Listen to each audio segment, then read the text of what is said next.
வர்தா புயலின் கோர தாண்டவத்தால் சென்னை உருகுலைந்த நிலையில் நகரின் பிரதான பகுதியாக கருதப்படும் அண்ணா நகரின் நிலை குறித்து விவரிக்கிறது இந்த செய்தி தொகுப்பு.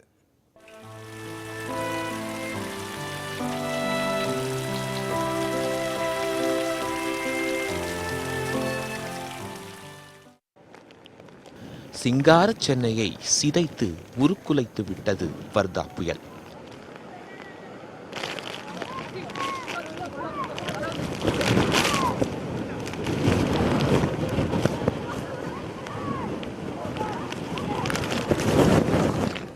மணிக்கு 140 கிலோமீட்டருக்கும் அதிகமான வேகத்தில் வீசிய புயல் காற்று மாநகரத்தின் சாலைகளில் இருந்த பல்லாயிரம் மரங்களை வேரோடு வீழ்த்திவிட்டது.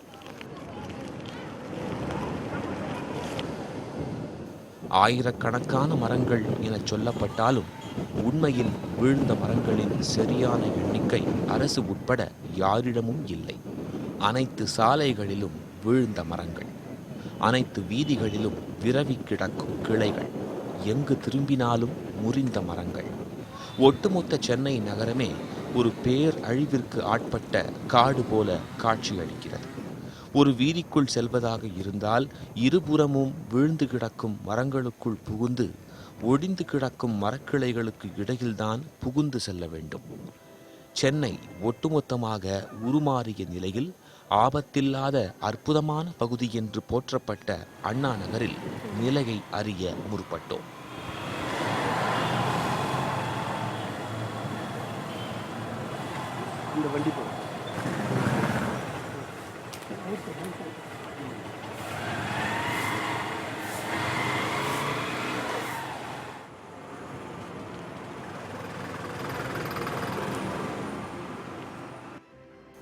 அண்ணா நகர் மிகவும் திட்டமிட்டு உருவாக்கப்பட்ட நவீன குடியிருப்பு பகுதி. அகன்ற சாலைகள், சாலையோர மரங்கள், ஆங்காங்கு பூங்காக்கள் என அண்ணா நகர் சென்னைக்குள் ஒரு நந்தவனம் போல காட்சியளித்தது.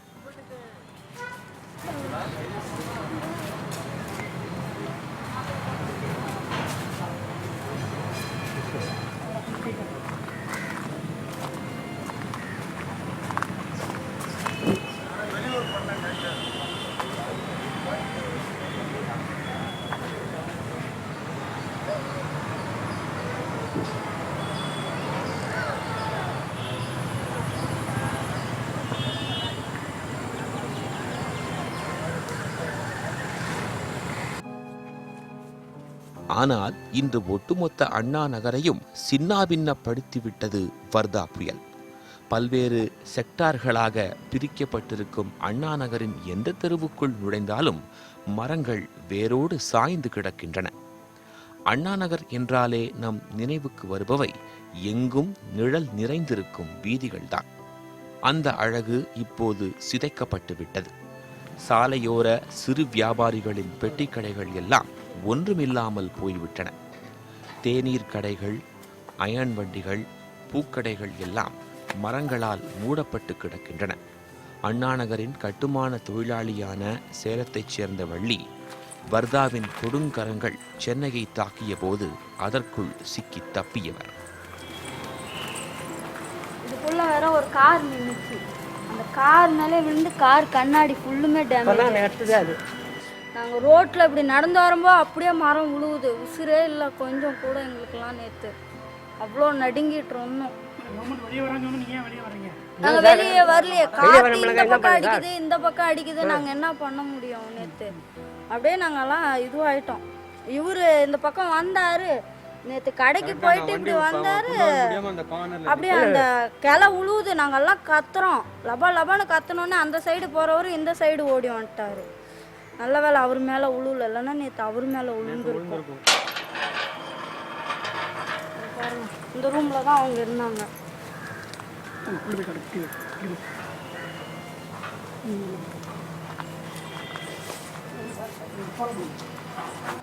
நாங்கள் ஓடி வந்தேன். அந்த மரம் நான் ஓடி வரும்போது அந்த மரம் விழுந்துடுச்சு.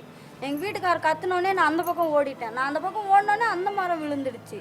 அப்புறம் நாங்கள் ஓடி போய் அந்த 2ஆம் மாடி மெத்தையிலேருந்து பார்த்தோம். பரவாயில்ல, அவங்க சேஃபாக இருக்காங்க அப்படின்னு நினச்சிக்கிட்டோம். அவங்க அன்னைக்கு சாயந்தரமே அவங்க பயந்துட்டு அந்த தாத்தாவுக்கு ரொம்ப கையெல்லாம் நடுக்கல் எடுத்துச்சு. ரொம்ப பயந்துட்டார், எங்கே நம்ம இதுவாகிடுவோமோன்ட்டு. அப்புறம் அவங்க பையன் வீட்டுக்கு போயிட்டார் நேற்று சாயந்தரமாக. பாரம்பரியமாக வளர்க்கப்பட்ட மரங்கள், சாலையோரத்தில் நிழலுக்காக வளர்க்கப்பட்ட மரங்கள், அழகுக்காக வளர்க்கப்பட்ட மரங்கள் என எல்லாவற்றையும் வேரோடு பிடுங்கி வீசிவிட்டது வர்தா.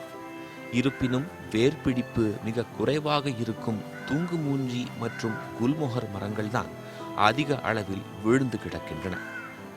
அண்ணா நகரின் முதன்மை சாலைகளில் விழுந்து கிடந்த மரங்கள் ஓரளவுக்கு அப்புறப்படுத்தப்பட்டு விட்டன. ஆனால் சின்ன சின்ன கிளைச்சாலைகளிலும் சந்து பொந்துகளிலும் ஒடிந்து கிடக்கும் அனைத்து மரங்களும் அப்படியே கிடக்கின்றன. தொலைபேசி மற்றும் இணைய இணைப்புக்கான வயர்கள் எங்கெங்கும் அருந்து தொங்குகின்றன. மின்கம்பங்கள் உடைந்து கிடக்கின்றன.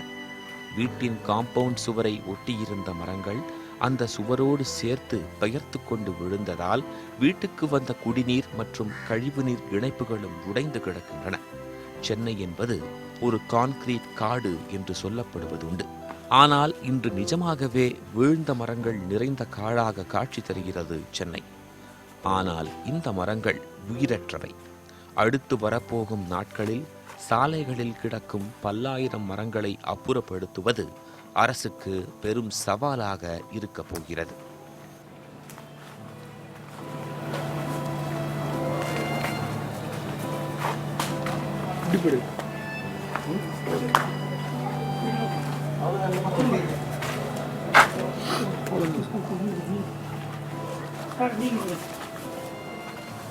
நீங்க